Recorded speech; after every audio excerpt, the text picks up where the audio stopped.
عودة رونالدو تشعل صراع الهدافين. يعود كريستيانو رونالدو لقيادة النصر أمام الخليج بعد تعافيه من إصابة عضلية في لقاء حاسم ضمن آخر جولتين من دوري روشن. رغم الغياب، لا يزال رونالدو في الصدارة ب23 هدفاً بفارق هدفين عن الثلاثي عبد الرزاق حمد الله، إيفان توني وكريم بنزيما، ولكل منهم 21 هدفاً.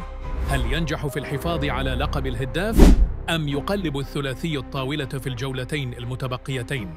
ترتيب الهدفين: 23 كريستيانو رونالدو النصر 21 عبد الرزاق حمد الله الشباب 21 إيفان توني الأهلي 21 كريم بنزيما الاتحاد 19 خوليان كينيوناس القادسية